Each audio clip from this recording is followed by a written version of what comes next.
Well, my first guest today has earned a reputation as one of the brightest thinkers in the art of pedagogy, which is a fancy way of saying the science of teaching. Earlier, I was able to sit down with Mark Taylor, a longtime educator that believes it's time to change the classroom for today's digital learner. One of the dirty secrets in higher education is in colleges, we have not required people to be prepared to teach in college. Anybody with a PhD in biology will say, go be a teacher. We wouldn't let that PhD in biology go out and be a physician, but we'll let them go be a teacher. And now, with much more emphasis on college outcomes, accountability in colleges for showing learning outcomes, we're seeing real different requirements on the faculty in colleges to be better prepared to really bring about learning. And I make a big difference between teaching and learning. There are a lot of college professors doing a lot of teaching with very little demonstrable outcome, very little positive benefits, even though, bless their hearts, they're teaching up a storm. With the sense of entitlement that many young people tend to have in the generation next, has that meant that in higher ed we maybe are seeing some great inflation just to meet their expectations? Well, if you look at the nexus between student entitlement and a customer service model in higher education and the business models in higher education, then we do see some naturally occurring grade inflation to keep the customer satisfied. Don't want to upset them. The real issue with the sense of entitlement is that it reduces students' senses of responsibility for their own learning. So I spend a whole lot of my time with faculty people helping them learn methods and techniques to help students become more responsible for their own learning. If you think about the traditional college classroom, here's this active, responsible teacher with a bunch of passive, disengaged students who are the recipients of this service.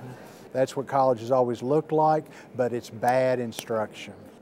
What I advocate in higher education is killing the lecture. The lecture model in higher education is the enemy. So no more sage on the stage? No, well, you can be a sage on the stage, just don't burn up classroom time being that sage on the stage. Capture it on a video and let students see your best explanation before they come to class. If you've got a traditional college class, you have them for 3 one-hour episodes every week. Well, don't burn up those 3 hours delivering that content. Capture your best explanation either on video, Camtasia, voice over a PowerPoint, and move that content, your best explanation, and students can see it out of class. The digital learner prefers that because it's not in a live environment. They can see it on a screen. It meets their anywhere, anytime digital expectation for availability. If they don't get it, they can back up and rewind. The lecture, by definition, targets, every class has a range of students. The lecture targets some band of students. Some faculty target the students that are like them, the brilliant students. They lose everybody else. Some target the slowest students. They lose all the other students. But if it's a video cast, each student can watch it enough times to get the content. Then when they come to class, they are active in what Dr. Weimer describes as the messy business of their own education. Education is not a tidy process. They come to class and they work with that content. And that's the flip of the college classroom. Move the content out of class and move the activity into class. as students get more responsible for their own learning, then they will be better employees because they will be more responsible for workplace expectations. The passive learner is not developing responsibility, so why would we expect them to be responsible at work?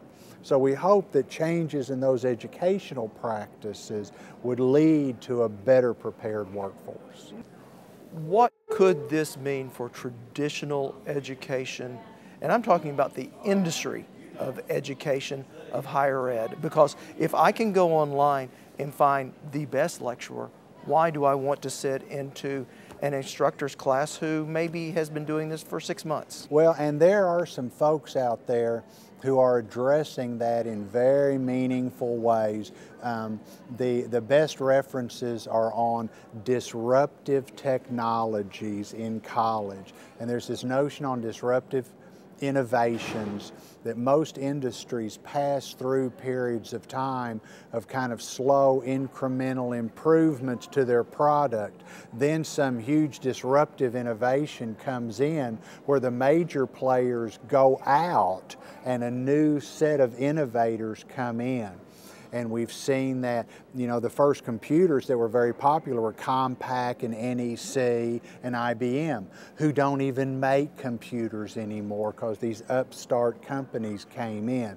And there's a suggestion that online learning is disrupting higher ed like that. And you asked the perfect question. Why would I pay for this class when I can access the best lecturer online already?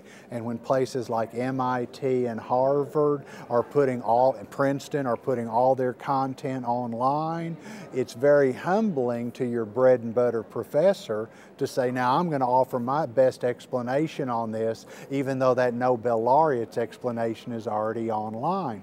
I've had faculty people tell me, you're going to make me obsolete. I say, no, if all you're doing is lecturing, you have already made yourself obsolete. What we need is expertise that can take students who have already been introduced to that content, no matter where they got it. But when they come to class, this educational expert knows what activities to do with them to solidify what they know, what they can do, and what they care about. And that's going to be the educator of the future, not challenged by all these other lecturers online, but able to leverage those resources in their own class. Those will be the valuable educators. Dr. Mark Taylor, thank you for your insights. My pleasure. A good visit with you, Rob. Now, to hear more from Mark about the challenges of transitioning today's digital learners into the workplace, just head to our value-added section at our website at okrising.com.